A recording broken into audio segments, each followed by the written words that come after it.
Warning: ang inyong matutunghayan ay pinapatnubayan ng isang profesional at ang lahat ng mga nabanggit at ginawa ay walang naidulot na kapahamakan sa bawat taong nandito sa video.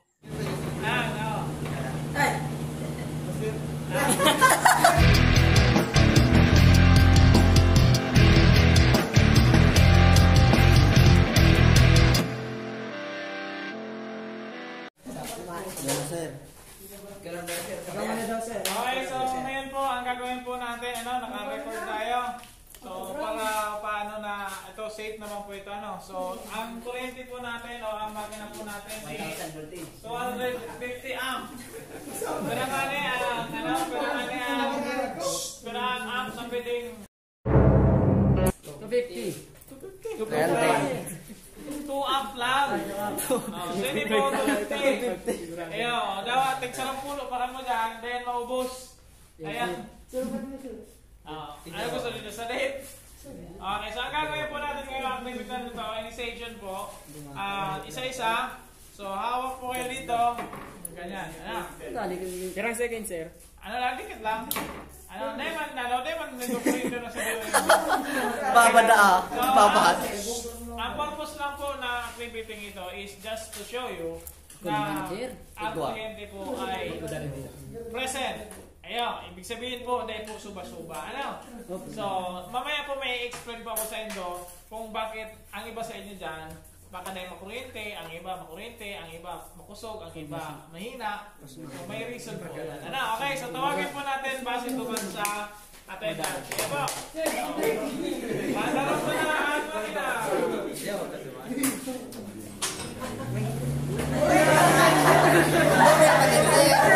Mulinohan? Okay. Primero, si Denmark.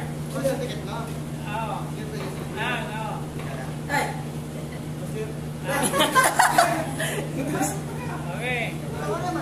Next. George. Paano sir pag marog ka na sir? Goods lang yan. Si Lito Kid. Agad.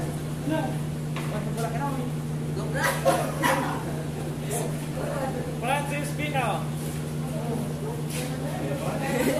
Basa-basa ang mamay.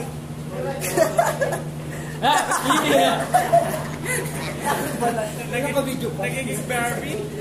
Kaskeo. Sabi ko na Barbie ka dyan. Barbie ka dyan.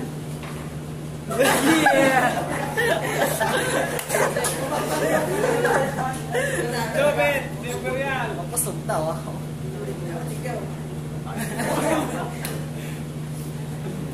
Lintana. Lagi na po.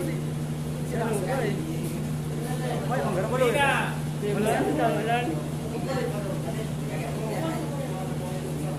Garo na buhay sila. Ruiz.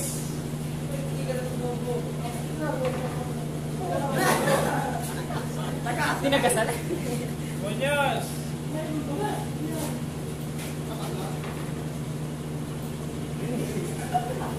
Abias.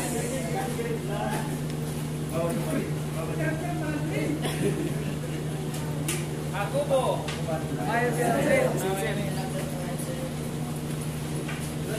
Kulang to, tama?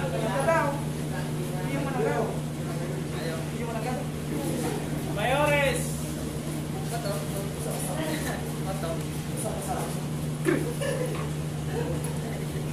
Peña.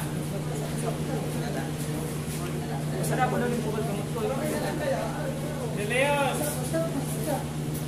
Leon. Dokun, dong. Sumta. Kaya. Okay, so yan. Kakakata na eh. Yung iba sa inyo, May kuryente naman. yung iba sa inyo, mapapansin nyo, malakas. Sino yung from 1 to 10 nakaranas na 6 pataas? Nakaabot dito. Nakaabot dito. Sir, sir. Ilan. So, Mga tatlo. Muli Okay. ito nga eh. So, yung iba, naranasan nyo parang hanggang dito lang. Minsan, parang kinliti lang kayo, parang tinusok lang ng dago mo, no? So, pansinin nyo yung mga sinelas o mga sapatos nyo, yung mga swelas niyan. Ano po? So, malaking factor po yung sapatos.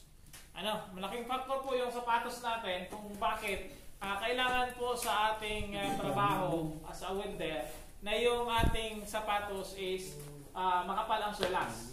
Ano po? Kasi po, pag tayo, malapit sa earth ground, ayun, ang sekreto lang naman dyan para hindi ka makuryente, para ma-isolate ka, so dapat hindi tayo nakatungtong sa earth ground. So hindi naman pwedeng lumilipad tayo habang nag-welding. Diba? So, ang insulation na pwede natin gamitin o gawin is yung swelas ng sapatos natin. Kaya mapapansin nyo, yung manipis ang swelas ng sapatos, medyo malakas. Yung or di kaya, yung iba naman is basa yung medyas, nagpapawisan ang kamay. Or di kaya may metal kayo sa katawan. Ayan po. So, factors po yun. Kaya po, ang ginagawa po natin sa pag nag-welding po tayo, papansinin natin yung anong PPEs natin, din kung ano yung suot natin. Yun lang naman po ang importante dyan. At least alam po natin na pagpapasok tayo dito sa laboratory area, sa welding area, alam niyo na pwede kayong madiskrasya kung hindi kayo nag-iisip about doon sa suot ninyo o about doon sa ninyo, sa nasa katawan natin. Naiintindihan po natin. So, ito po kasi lahat naka yan sa ground. Ito, dumikit lang ito, naka-on yan, dumikit yan dyan, may kuryente na yan. Dumikit ka dito, may kuryente na to. Diba? Kasi lahat ng bakal, ito ang grounds. Diba? Unless na lang lumulutang ka. Kasi isolated ka sa grounds. Nagigets po natin? Okay. So, ngayon naman po, iba naman ang gagawin natin. Okay.